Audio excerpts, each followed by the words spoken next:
votre journal économique régional. Au cœur de l'écho, Marine Boulanger.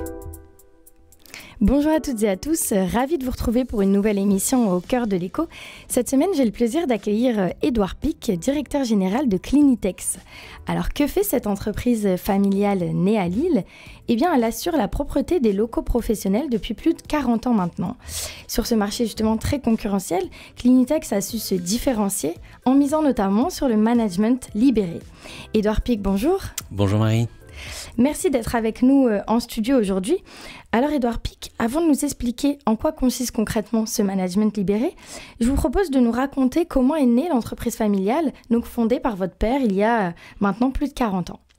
Oui, alors elle a été fondée en 1980 par mon père qui a démarré artisan laveur de vitres avec sa 4L qu'on a reconstitué d'ailleurs dans notre siège social pour en faire une petite salle de réunion. Et il avait chez les particuliers les vitres, les moquettes, voilà, en tant qu'artisan. Et puis chemin faisant, l'entreprise a grandi, s'est développée et puis il a pu la pérenniser jusqu'à la transmettre à la seconde génération.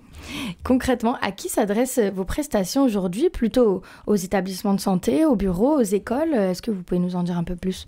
Eh bien, vous avez cité certains de nos clients ou de nos cibles. Effectivement, on travaille pour tous les professionnels qui ont des locaux à nettoyer. Ça peut être des plateaux de bureaux pour des sièges sociaux, comme des entrepôts logistiques, des établissements de santé, des écoles, l'enseignement. Enfin voilà, on est très généraliste en nettoyage, on ne fait juste pas les particuliers. Ok, et donc justement, au fil des années, en termes de services, est-ce que vous avez développé davantage de services ? Aujourd'hui, est-ce que vous avez un savoir-faire qui se démarque un petit peu sur un marché, on le sait, qui est quand même très concurrentiel ? Ouais, très concurrentiel. Alors notre spécialité, notre expertise, c'est vraiment la propreté des locaux. Voilà, ça c'est numéro 1. Et on y ajoute ce qu'on appelle des services associés, qui peut être par exemple le changement d'ampoule dans une partie commune d'immeuble, qui peut être de la petite maintenance dans un plateau de bureau, qui peut être des services de courrier, des services liés aux déchets, le tri ou la collecte de certains déchets. Voilà, donc on est sur un cœur de métier nettoyage avec un bouquet de services autour pour rendre la vie des usagers de bureau plus facile. Parfait. Et donc, depuis la naissance de Clinitex il y a 40 ans, l'entreprise a bien grandi et a même tout d'une success story familiale. Vous affichez aujourd'hui 60 millions d'euros de chiffre d'affaires et employez 4000 salariés. Comment vous expliquez cette croissance fulgurante, Édouard Pic ? Alors, je pense qu'elle s'explique parce qu'on la recherche pas. C'est un peu paradoxal. On est plutôt sur faire vivre des aventures humaines dans l'entreprise et faire émerger les projets des collaborateurs. C'est ce que j'appelle mon plan humain versus un plan d'affaires. Et donc, les projets des collaborateurs, on les fait émerger par rapport à leur personnalité et à la petite flamme qu'ils ont au fond des tripes. Et ça génère des projets pour l'entreprise qui sont plus puissants et plus engageants que si j'avais tracé ça sur mon ordinateur dans mon coin. Et donc, de libérer en fait la puissance des énergies des collaborateurs fait que l'entreprise se développe fortement. Et au quotidien, ça se traduit comment concrètement ? Qu'est-ce qui change d'une entreprise, on va dire, classique ? Alors, on accorde beaucoup de confiance et d'autonomie aux collaborateurs, partant d'un mantra qui dit que c'est celui qui fait qui sait. Et donc, en laissant la liberté d'action à ceux qui font, et en leur laissant la liberté de prendre des initiatives, d'engager des moyens au service de l'entreprise, on libère beaucoup d'énergie de gens qui ont une expertise et qui la mettent pleinement au service de l'entreprise, plutôt que d'avoir des chefs qui vont dire quoi faire, avec toutes leurs limites, puisqu'ils ne sont pas experts de tous les sujets, et qui sont un frein finalement à l'entreprise. C'est un peu la définition de l'entreprise libérée, c'est de se dire, je laisse de l'autonomie, de la liberté et des moyens à tous les collaborateurs, et par leur engagement au service de l'entreprise, vont développer des idées, inventer des choses, en tout cas mettre une énergie très puissante au service de l'entreprise. Et justement, est-ce qu'il y a de la transparence à tous les niveaux ? On sait qu'en France, c'est un peu tabou les salaires. Pareil, est-ce que ça aussi, ça fait partie des choses transparentes dans l'entreprise ? Alors c'est sûr, pour laisser aux collaborateurs la liberté d'engager des actions et de mettre des moyens au service de l'entreprise, il faut des outils. Et la transparence est un de ces outils. Est-ce que je peux engager des moyens financiers si l'entreprise n'est pas en bonne santé ? Si je ne le sais pas, peut-être que je vais aller dans le mur. Et donc la transparence, c'est un prérequis nécessaire. Donc tous les collaborateurs de l'entreprise ont accès à toutes les données économiques et vous l'avez dit, également au salaire. Ça garantit autre chose, ça garantit une grande équité parce que les salaires, oui, il y a beaucoup de tabous liés à ça, culturels. Surtout en France. Peut-être liés effectivement à la culture française, peut-être aussi à des inégalités qu'on ne veut pas montrer et que cultiver cette idée du tabou, c'est parce qu'on n'a pas envie de montrer les choses. Quand on fait la transparence sur les salaires, on a l'obligation d'avoir une rigueur dans la politique salariale entre l'égalité homme-femme, entre les différents postes de l'entreprise. On ne peut pas avoir d'incohérence où ça nécessite de corriger ou d'expliquer. Et donc, ça crée aussi un vrai engagement des collaborateurs, parce qu'il n'y a pas ce sentiment, en fait, d'être sous-payé, mal payé, ou qu'il y ait d'injustice. Ça évite les conflits, même. Ouais, ça évite les conflits. Interne. Mon grand-père disait « Fais semblant de me payer, je ferai semblant de travailler ». Et c'est une phrase qui m'a marqué dans mon enfance, de me dire « Mais c'est vrai qu'en fait, la justice salariale, elle est obligatoire ». Pour assurer des relations pérennes dans l'entreprise. Et une fois qu'on a ça, en fait, c'est plus un sujet. La transparence, ça fait pas loin d'une dizaine d'années qu'on fait ça. Et en fait, du coup, les gens en parlaient à la machine à café avant, comme dans toutes les entreprises. Ça échappe au patron, probablement. Mais le fait qu'on ait libéré ce sujet et fait la transparence, en fait, c'est plus un sujet. Les gens à l'embauche regardent en se disant « Est-ce que c'est vraiment vrai qu'on a accès au salaire de tout le monde ?» Ils voient que c'est vrai. Et en fait, ça crée un tel sentiment de sincérité qu'on n'a pas besoin d'aller voir tous les matins si les salaires sont publics ou pas. Carrément. Et puis justement, vous évoquiez, ça fait déjà 10 ans que vous avez mis en place cette politique. Donc vous n'avez pas attendu la crise sanitaire pour mettre en place le télétravail chez Clinitex? Non. Alors, assez rigolo ou pas, je ne sais pas, mais c'était une période quand même intense pour tout le monde, quelle que soit l'activité. Et c'est vrai que le 17 mars 2020, quand les confinements étaient annoncés, allez, tout le monde chez soi, en fait, on était déjà organisé. Chacun avait déjà tous les outils pour travailler. Ça a été assez fluide. On s'est dit, à lundi en visio, quoi. Ouais, votre organisation n'a pas été bouleversée plus que ça, finalement. Pour l'organisation du travail, non. Après, on n'avait pas la culture de la visio tous les jours. Donc, il a fallu réinventer ça. Et puis, on a été en première ligne de beaucoup de sujets sanitaires, puisque la désinfection, c'est une des composantes de notre métier. Donc, on a été très sollicité par beaucoup d'établissements, notamment dans la santé ou l'alimentaire. Et la question que je me pose et que les auditeurs doivent se poser en nous écoutant, c'est tout simplement, est-ce que ça marche ? Est-ce que le management libéré permet des résultats plus que positifs Alors, je vais peut-être vous décevoir ou vous surprendre. Ça marche aussi bien que d'autres boîtes. J'ai pas des résultats financiers en surperformance par rapport au marché. J'ai pas des notes qualité client qui sont aussi supérieures, très, très au-delà du marché. Par contre, et là c'est très marquant, j'ai des gens beaucoup plus heureux de le faire. Voilà. Des collaborateurs épanouis. Ouais, on est aujourd'hui on fait des enquêtes, hein, on questionne nos salariés de manière anonyme sur leur niveau de bien-être, et j'en ai que 2% qui se disent malheureux chez Clinitex. Voilà, donc ça reste trop, mais par rapport à la moyenne nationale où 56% des salariés se disent heureux, et dans la fonction publique, bien au-delà de la moyenne et dans la nationale. fonction publique, on est même à 46%. Donc les performances ne sont pas dithyrambiquement meilleures. Par contre, j'ai des gens bien plus heureux et bien plus épanouis. Et au niveau du turnover, pareil, ça doit être très faible chez Clinitex. Ouais. Vous confirmez ? Par exemple, au siège social, je n'ai jamais eu un départ subi. Voilà, donc turnover zéro depuis l'existence du turnover zéro. Voilà. Alors, on a un turnover incompressible chez nos agents de propreté qui, lié à de la mobilité géographique, à des changements d'horaire, des choses comme ça, comme toutes les entreprises normales, mais sur les fonctions support, on a un turnover qui est proche de zéro. Ouais. Alors ici, en Hauts-de-France, on vous connaît bien, puisque vous êtes une entreprise née à Lille, mais aujourd'hui, vous êtes présent un petit peu partout en France. Comment on passe très clairement d'un maillage régional à un maillage national ? Alors effectivement, l'entreprise est née à Roubaix, dans le garage de mes grands-parents, et a essaimé un petit peu. Mon père, pendant ses 40 ans de carrière, il a terminé en 2019, a développé les Hauts-de-France, la Normandie, et puis derrière, on a enclenché ce dont je parlais tout à l'heure, c'est-à-dire un plan de développement basé plutôt sur les collaborateurs, et ça a triplé notre nombre d'agences en 3 ans, puisque finalement, on a suivi des collaborateurs qui ont eu cette envie d'aller dans une région. J'ai un collaborateur, je me souviens, Thomas, qui m'a dit « Écoute, je pars déménager à Nice, j'adore l'entreprise, j'adore mon métier, mais on n'a plus d'attache dans le Nord, on s'installe dans le Sud. » Et je lui dis, allez, je te suis. Donc finalement, l'entreprise a suivi certains collaborateurs dans leurs aventures. L'expression que j'emploie, c'est que c'est l'entreprise qui monte dans le train de ses collaborateurs. Il y a parfois des phrases brutales dans le monde de l'entreprise qui disent si tu montes pas dans le train, tu restes à quai, l'entreprise c'est un TGV, il faut sauter dedans. Non, nous c'est l'inverse en fait. C'est l'inverse. Le train c'est les collaborateurs et c'est l'entreprise qui monte dedans. Et vous vous adaptez.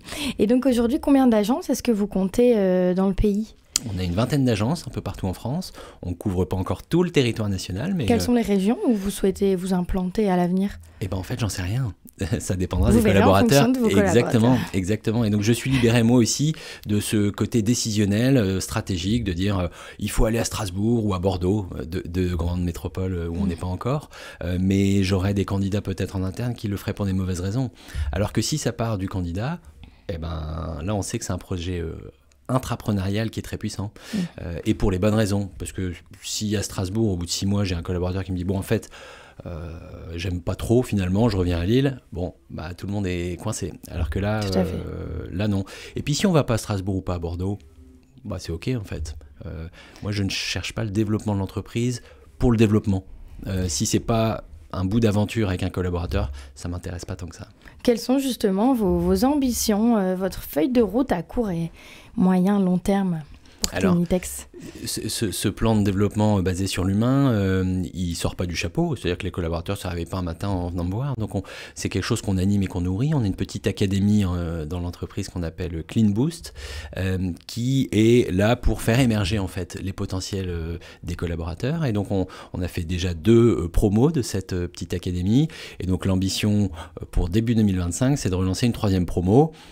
Et ça m'embarquera peut-être à Bordeaux-Strasbourg, ou peut-être ça nous emmènera à gérer l'entretien d'espaces verts, ou à peut-être inventer des livraisons de corbeilles de fruits chez nos clients. Enfin bref. Quels sont les objectifs justement de Clean Boost ?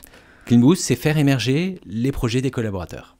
D'accord, au service de l'entreprise. Ça peut être tout type d'activité. Voilà. Et ça fait en fait la feuille de route de l'entreprise derrière. Donc aujourd'hui, moi, Édouard, je n'ai pas de projet comme ça à poser ou une to-do list ou une liste de tâches à accomplir pour servir une stratégie pour l'entreprise. C'est les collaborateurs. Moi, mon rôle, c'est de le faire émerger chez eux. Comment on fait, parce que là vous êtes quand même à 4000 salariés, comment on fait pour assurer justement entre les différentes agences une certaine cohésion et un certain esprit d'équipe ? Alors, on doit animer quelque chose qui est fondamental chez nous, qui sont les valeurs. Donc les valeurs de l'entreprise, il y en a 5. Il y a la confiance, il y a l'esprit d'équipe, vous l'avez dit, l'engagement, l'audace et la bonne humeur. Par exemple, ces 5 valeurs, c'est la première ligne du contrat de travail. D'accord. Donc il y a un contrat moral, presque juridique, de dire c'est ça. Ces 5 valeurs, elles ont été choisies par les 4000 collaborateurs. On a fait ce travail en début 2023, donc ça n'a même pas un an. Et donc, si on n'est pas OK avec ces valeurs, il faut peut-être chercher une autre entreprise où on est plus aligné. Mais ce truc-là, il est fondamental. Et donc, l'esprit d'équipe, il s'anime par des réunions transverses entre tous les métiers de l'entreprise à fréquence régulière, des moments de formation où on peut échanger.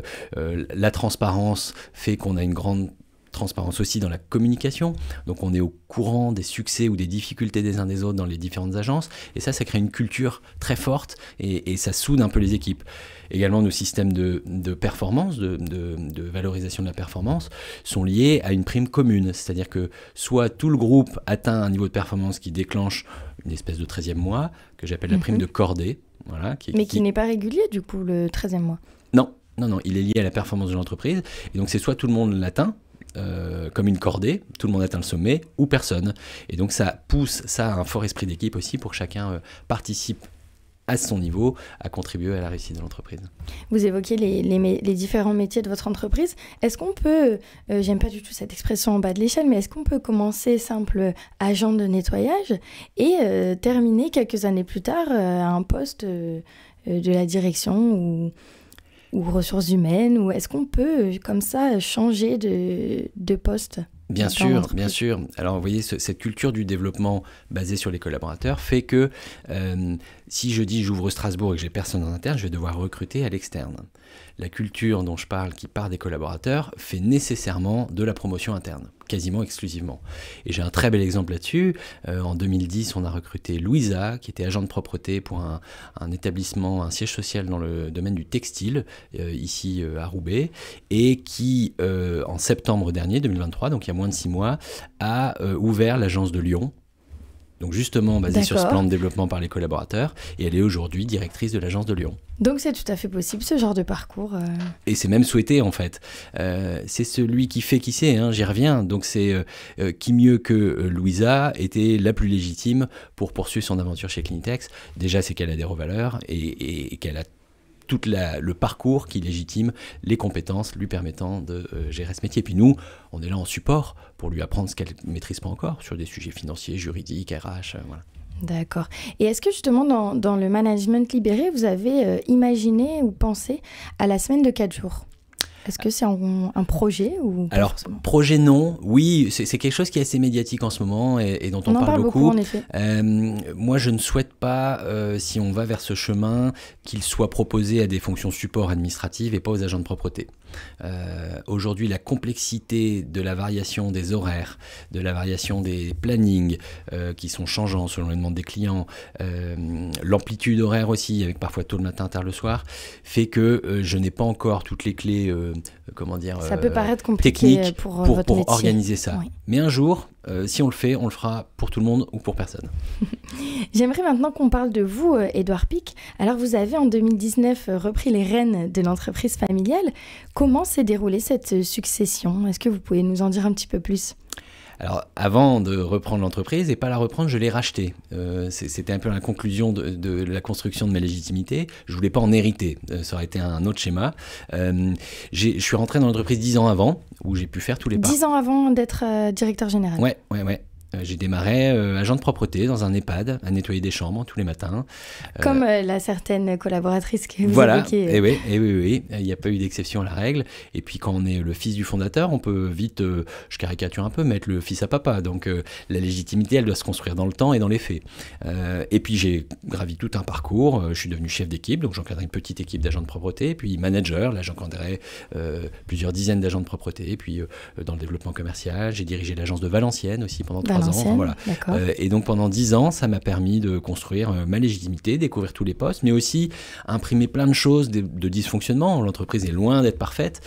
D'ailleurs, quand mon père me l'a vendu, il dit « Édouard, je te vends une montagne d'imperfections. » Ça donne envie. Je prends. Ouais, c'était aussi pour me faire prendre conscience que c'était pas forcément un cadeau. La charge mentale d'un dirigeant de 4000 salariés, elle est importante. Et donc, il faut pas être trop angélique là-dessus et se dire qu'on achète, être en conscience en fait de ce qu'on fait.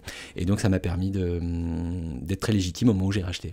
On dit souvent que c'est les montagnes russes de diriger une entreprise. Est-ce que c'est le cas pour vous ? Alors j'essaye d'abaisser au maximum cette charge mentale par la responsabilisation des collaborateurs. Donc c'est-à-dire qu'on se la partage en fait cette charge mentale, chacun à notre niveau. On n'a pas tous les mêmes capacités de porter un sac à dos lourd, c'est l'image qu'on prend aussi dans l'entreprise, et le sac à dos, au plus il est lourd, ça veut dire au plus on a de responsabilité et de charge mentale, au plus le salaire est haut. Et donc on corrèle les salaires à la prise de responsabilité et donc de charge mentale. Donc elle est répartie, elle est partagée. Je ne suis pas Louis XIV qui porte toutes les décisions sur le poids de ses épaules, mais ça permet aussi aux collaborateurs qui ont envie de s'investir dans l'entreprise de prendre des responsabilités et du coup de faire évoluer leur carrière professionnelle. Aujourd'hui, donc la deuxième génération est aux commandes avec vous. Et on a également votre frère qui travaille dans l'entreprise. Est-ce que vous pouvez nous en dire un petit peu plus également sur son rôle ? Oui, bien sûr. Charles, il a eu un parcours aussi de légitimation dans l'entreprise. Hein. Il a fait aussi tous les postes pour ensuite revenir au service support, au siège, et souhaiter s'occuper un peu en électron libre, donc sans prendre des responsabilités un peu en première ligne, s'occuper de tous les sujets RSE, donc responsabilité sociale et environnementale de l'entreprise. Donc il a accompagné l'entreprise dans des démarches d'innovation sur la suppression des produits chimiques, par exemple, dans notre gamme de produits.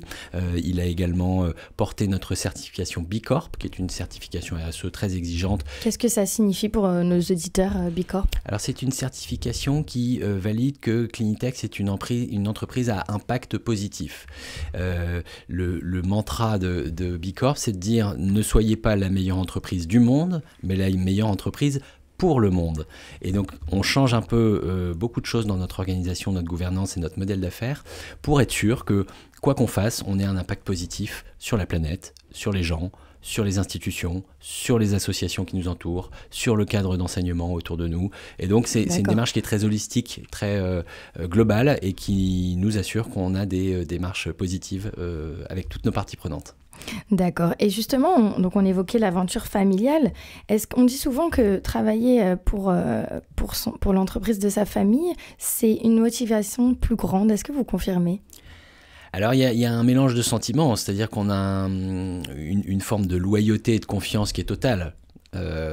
Parce qu'il y a cette paternité en fait, donc il y a un amour presque familial à l'entreprise, mais ça oblige, c'est-à-dire qu'on se sent redevable en fait de cette confiance ça doit pas être évident, et cette quand loyauté.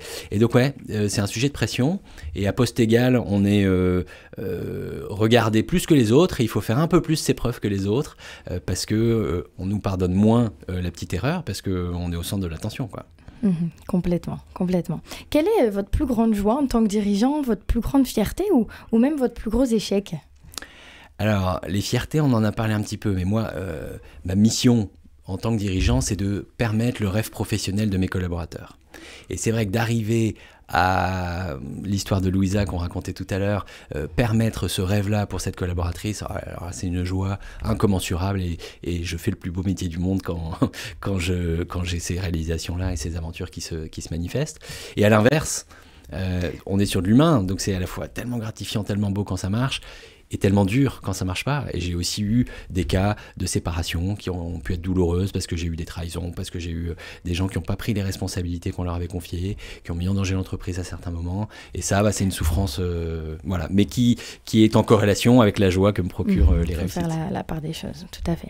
On n'a pas du tout évoqué l'international. Aujourd'hui, vous êtes une entreprise française, mais est-ce que dans un coin de votre tête, en tant que dirigeant, vous pensez parfois à l'international ? Écoutez, là, j'ai pas eu de demande de collaborateurs. Une fois de plus, j'y reviens. Ça dépend plus de moi, ces sujets-là. Non, on a encore, je pense, beaucoup de terrain à explorer en France, pour déjà bien s'amuser. Mes enfants ou mes petits-enfants, peut-être. Dans un avenir proche ou lointain. Édouard Pic, un grand merci en tout cas d'être passé par notre studio aujourd'hui. Et puis, merci pour ce passionnant échange. Amis auditeurs, je vous donne rendez-vous très vite pour une nouvelle émission au cœur de l'écho.